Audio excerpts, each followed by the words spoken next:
Thank you for joining us today to learn more about student legal services. We'd like to take this opportunity to tell you about your students' criminal rights and responsibilities, and how student legal services help students like yours to remove barriers to academic success. Now I'll turn it over to our criminal defense team. We have 3 attorneys on the criminal defense team at Student Legal Services. I am Allison Tucker, and I am the chief counsel of the criminal team. I joined Student Legal Services when we first opened in 2011. I've been here since the very beginning. Before that, I was a public defender with the Franklin County Public Defender's Office. As part of my position with the Franklin County Public Defender, I represented indigent individuals who were accused of misdemeanor offenses. This included both traffic and criminal offenses. I was in court in Franklin County Municipal Court daily, providing representation to the indigent population. Hi, my name is Erin Woods. I am a staff attorney at Student Legal Services on the criminal defense team. I am an Ohio State grad. I went to Ohio State for undergraduate and for law school. During law school, I worked at the Legal Aid Society of Columbus. And I also worked at the Columbus City Prosecutor's Office as an intern. And then once I took the bar exam, I took a job here at Student Legal Services in August 2015, and I've been here ever since. So I'm very connected with Ohio State. I love the campus, I love the community, and happy to be working with students. So hi, my name is Cody Reed. As Ali said, I'm one of the attorneys on the criminal side here. I've been with Student Legal now for about 3 years. Prior to being with Student Legal Services, I was with the Columbus City Attorney's Office as a prosecutor for 2 years. As a prosecutor, I handled both criminal and traffic offenses. Was assigned to a couple of different courtrooms running those entire dockets, so I got to see a lot of different cases and get to sort of work with a lot of different people, get to know all of the judges and all of those things. Prior to being a prosecutor, I worked in the city attorney's office as a law clerk all through law school for both the criminal and civil division. I also spent some amount of time in the intake department of the city attorney's office. So a lot of good connections with the Columbus City Attorney's Office in the prosecutor division. Okay, thanks, Cody and Erin. So Student Legal Services covers a variety of issues. We are here to discuss with you the criminal and traffic matters that we specialize in, but our team and our entire office covers a wide variety of issues that may come up while your student is a student at The Ohio State University. You can see the list of issues here. One of our biggest areas of both advice and representation involves the off-campus housing area. This will become relevant once your student starts reviewing leases to move off campus, which they do very early on in their career at Ohio State. We also cover all of the criminal and traffic matters that we are going to discuss today, and other civil issues, including consumer credit and debt issues, identity theft, contract review, will and advance directives, which is your basic will, as well as your healthcare power of attorney. We are all notaries, so we provide notary service, victims assistance, and we also have an attorney that specialized in immigration. We provide referrals to these universities. So if you are a student who is eligible for services at Student Legal Services at Ohio State, you are also eligible for services at Wright State, Kent State, Toledo, Bowling Green, and Ohio University. So if your student is at one of these other universities and receives a traffic ticket or runs into some trouble, you should absolutely have your student reach out to us. We can then refer the case over to the attorneys that work at these schools and get them the appropriate representation for those matters. It is a great referral resource that provides referrals both ways, and all the attorneys at all of these universities are very well equipped to handle your students' needs. All right. So now what we're going to do is give you sort of a basic rundown of some of the more common criminal offenses that we deal with and that we handle here at Student Legal Services. Now, this probably will not be an all-encompassing list, but to start with, the ones that we're going to see most often, those are going to be the underage possession or consumption of alcohol, possession of a fictitious ID, fake ID, and then furnishing alcohol. So obviously, as you can imagine, with a university, and 18 to 22-year-old students, you're going to run into a lot of underage drinking charges and fake ID charges. So for us, what we want people to know is that underage consumption and possession, as I said, is a very common charge. It does not require consumption, as the name sort of tells you. All you have to do is merely possess the alcohol. So this can happen in a variety of ways. This can be from going to some sort of establishment, whether it be a bar or carryout, and then purchasing alcohol and then holding it, being in possession of it. Obviously, if you're seen consuming it, that's enough as well. It can also come from, we've seen some, smaller or, more petty offenses where someone is just caught holding the drink of someone else or helping someone carry alcohol. All of those meet the statutory definition. So I think sometimes people think that, oh, well, my student may not be involved in this, but it can be as simple as helping someone carry something home or holding a drink for someone while they go to the bathroom or something along those lines that can ultimately get you charged with underage consumption or possession of alcohol. Fake ID, pretty self-explanatory charge. I think at this point in time, we do see a large swath of the student population being in possession of a fake ID. Mere possession is enough. You don't actually have to try to use the fake ID in order to be charged with it. We see this again as a common charge associated with purchasing alcohol, whether it be from a bar or a carryout. And then we also see it just connected to a lot of the underage cases, because oftentimes these officers that are involved will do what's called a search incident to a lawful arrest. And once they're arresting you for the underage, they will search you, and then they will find the fake ID in your possession, and ultimately you get charged with that as well. And then furnishing, I think, is not something that people typically think about of an underage person furnishing to another underage person. That usually is the most common fact pattern we see for it. And that usually goes back to the example that I gave about helping someone carry something. Oftentimes we'll see people going together to a carryout, buying alcohol, and then splitting it up amongst themselves to carry it back to wherever they're going. At that point, the person who actually went in and purchased the alcohol can be charged with underage possession, fake ID, and then furnishing by providing it to another person who then is ultimately splitting it with them and carrying them back. So those are really common ones for us. Underage drinking and fake ID, those are both misdemeanors of the first degree. It's the highest level of misdemeanor there is in the state of Ohio. The maximum penalty for a misdemeanor of the first degree is up to a $1,000 fine, up to 180 days in jail, 5 years probation, and 500 hours of community service. A furnishing is considered an unclassified offense. It carries with it a $500 minimum fine. So they're considered pretty serious offenses. And the important distinction about these charges is there is a task force, if you will. There's a unit called the Ohio Investigative Unit, and their entire purpose is liquor enforcement. So there is an entire law enforcement agency that is in and around campus whose whole purpose is to find these type of cases. So the underage drinking, fake IDs, and furnishings. They are almost always going to be plainclothes officers, so they're undercover, if you will. They sort of blend in, so can be difficult for students to sort of spot. And again, they are on game days, they are everywhere. There's several officers. It's hard to put a number on, but there are a large amount of officers on campus to write these tickets specifically. So we do see a large amount of the underage drinking, fake ID, and furnishing cases. All right, so this is an exception to underage consumption or possession. It doesn't come up a lot, but what we want to outline here for parents is that a student is allowed to possess or consume or be under the influence of alcohol if they're under the age of 21, if they are being supervised by a parent or a legal guardian. So essentially it creates an exception for parental consent. So if the parent is with the student and is allowing them to drink and is going to remain with them while they are drinking, possessing, consuming, or intoxicated by the alcohol, then that's an exception built into the law. So it is essentially something that is allowed to take place. However, it's a very tight restriction. So if you allow your student to drink with you, but then you go home for the evening and then they go out, at that point, if they are intoxicated by alcohol, they could still be charged with underage consumption, because at that point they have strayed away from their parents and they're no longer, under their parental supervision. So it's a narrow exception. We do not see it come up a lot, but there, again, it's worth going over for parents, because there is an exception that allows for parents to allow their student to drink if they're under the age of 21. But again, it requires close supervision, and the student cannot stray away at all, or they would be subject to being charged again.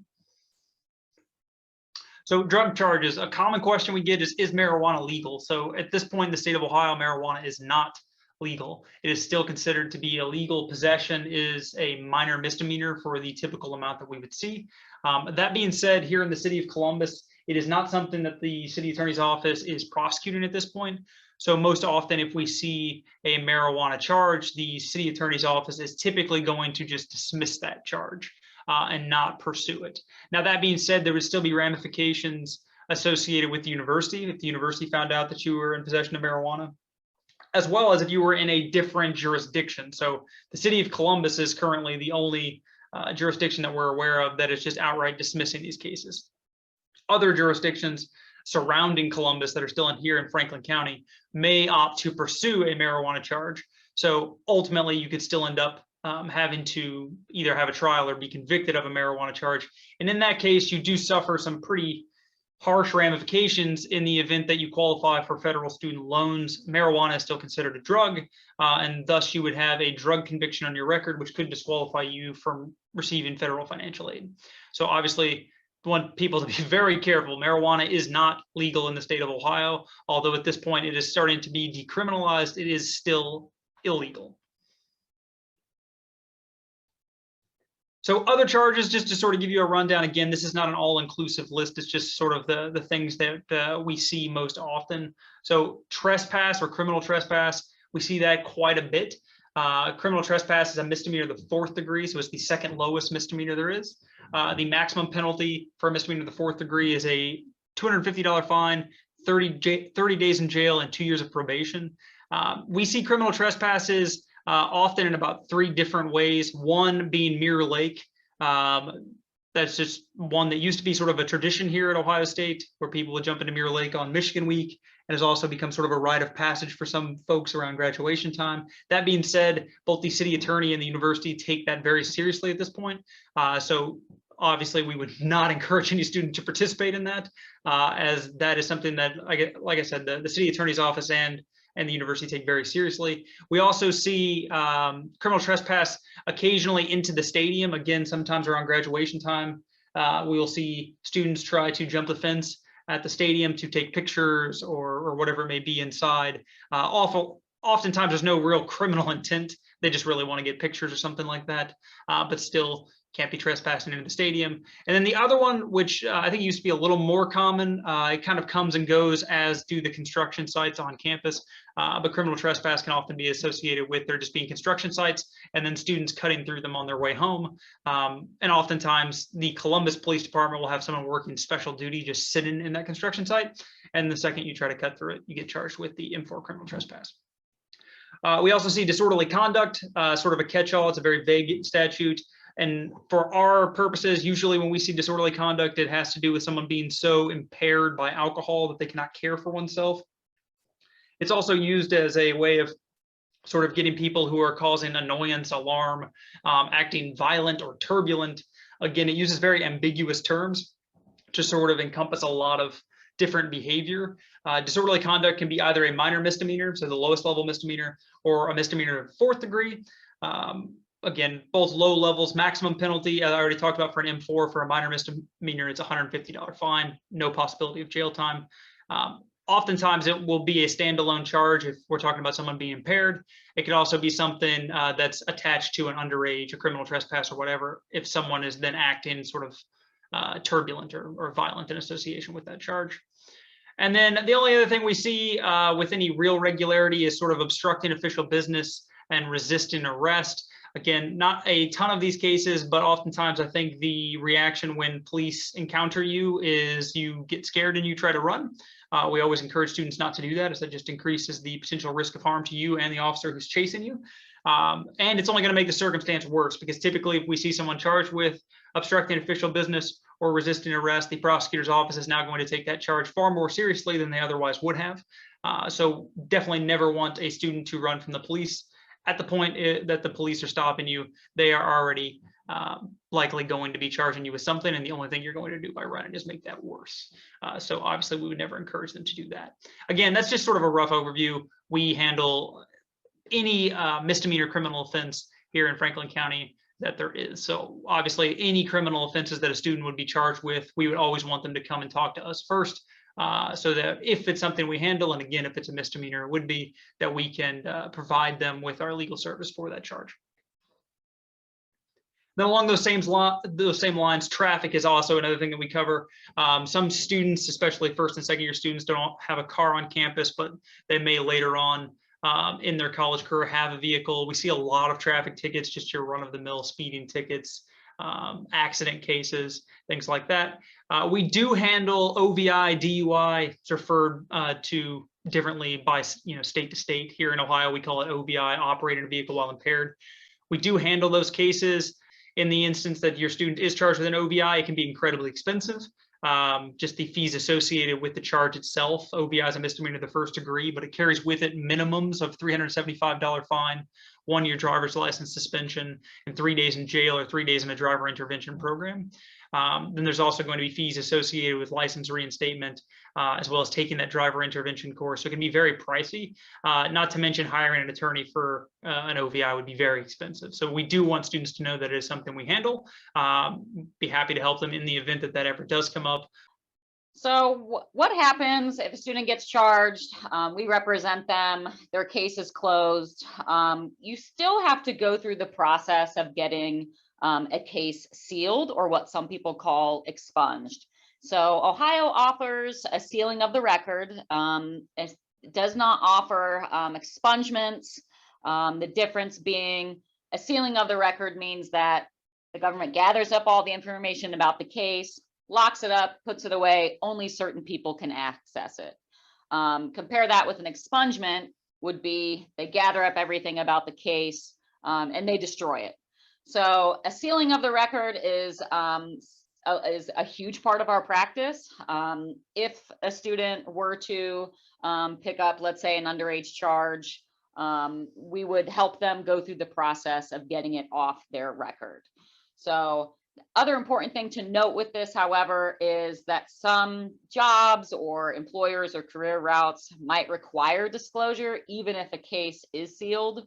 So think of working with children or certain healthcare fields, license to practice law, medicine. In those situations, a case still might show up on a background check. But for the most part, and in the vast majority of circumstances, if your case is sealed, no one's going to be able to see the case or see any information about it, which is important for students who are seeking to go to grad school, or obviously once they graduate, looking for a job, hoping to find a career within their field of study. So it's a huge part of our practice, and we highly encourage students to take advantage of that with our office.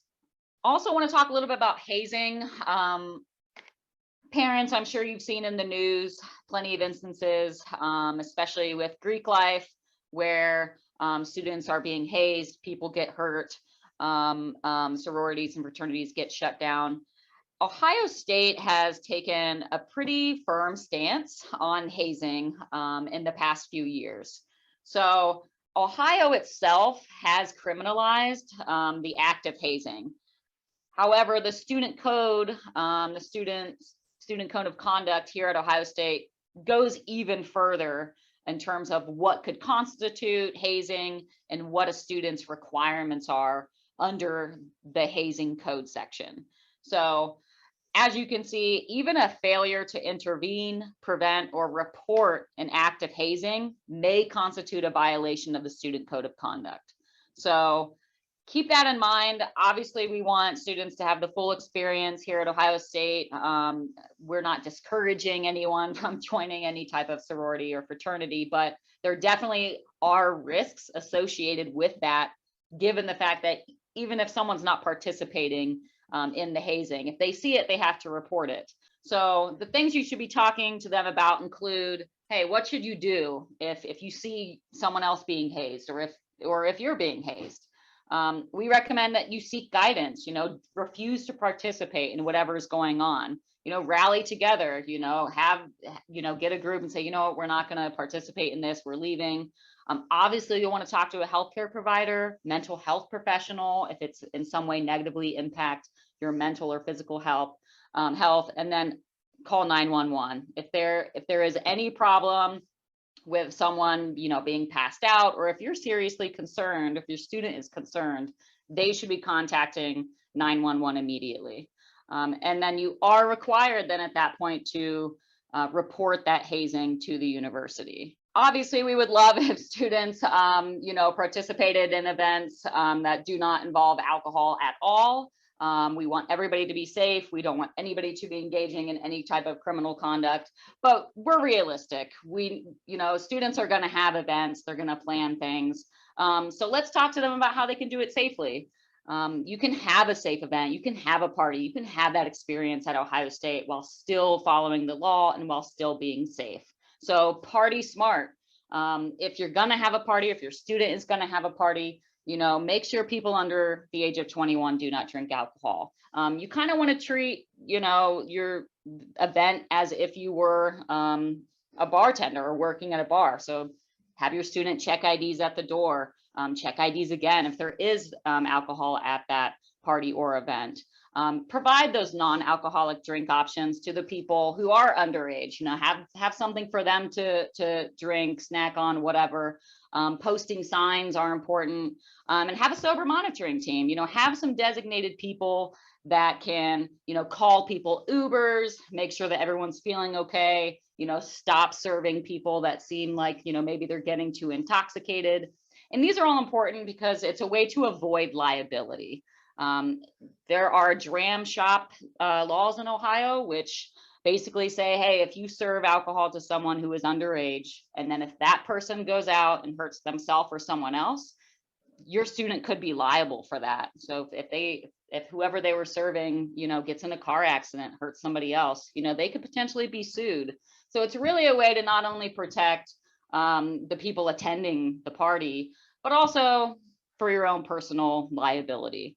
Everybody gets to have a fun, safe event, follow the rules, and then you can have those events and still have that fun Ohio State college experience. Student conduct wants people to party smart, but they also want people to follow all the rules. So student conduct is, there's differences between them and the criminal justice system. Okay, so if someone were to be charged with a crime, in order to be convicted, they would have to, it would have to be proven beyond a reasonable doubt that they committed that violation. Student conduct's level is only a preponderance of the evidence. So that's not as high. It basically means more likely than not, the student violated the student code of conduct. And any conduct that is occurring on campus probably obviously falls within the purview of student conduct, but also conduct that happens outside of the university setting. So off campus can still be a violation of student conduct. So that's important to make sure your student knows that even though they're not directly on campus, even if they're right across High Street off campus, they can still be in violation. You're still a Buckeye, even if you cross off of campus, and student conduct will somehow find out usually that something has gone on, and then you could jeopardize your college career. You could be suspended, you could be expelled. Some of those things can go on your transcript, which would follow you around if you wanted to go to grad school, could follow you around when you're going to get a job.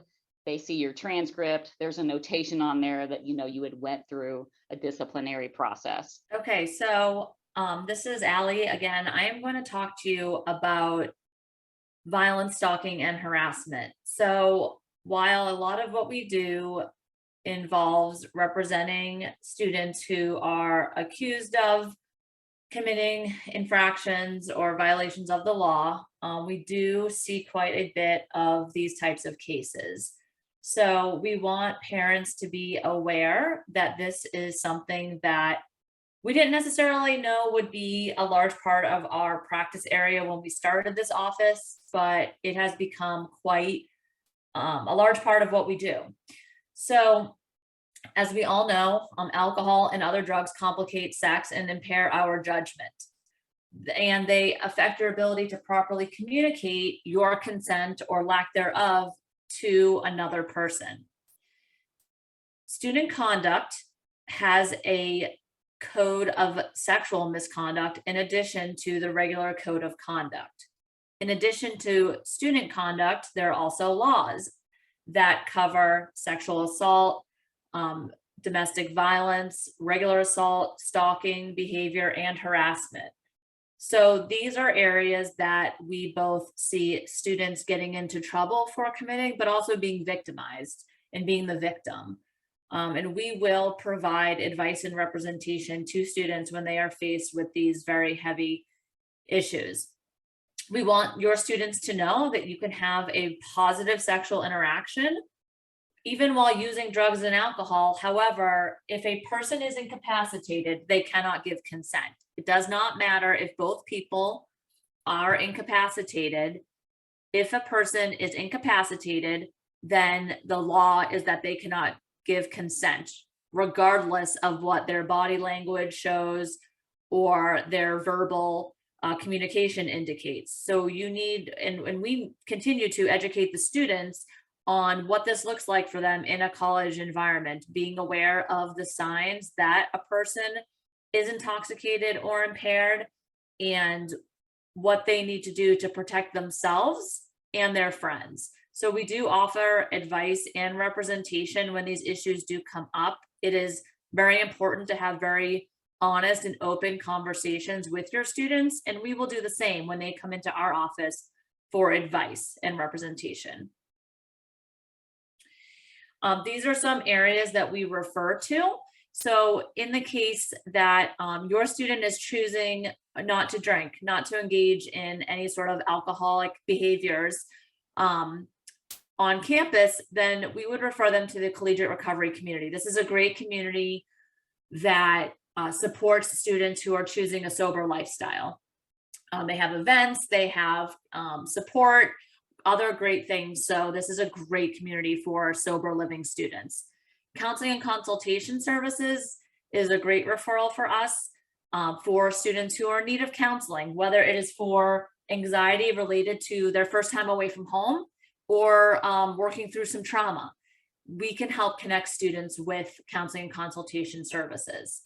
SARNCO, which is the Sexual Assault Response Network of Central Ohio, is a great resource for students who are victims of sexual assault. The important thing to know about SARNCO is that they, much like us, are a confidential resource. They do not have to report anything to the university.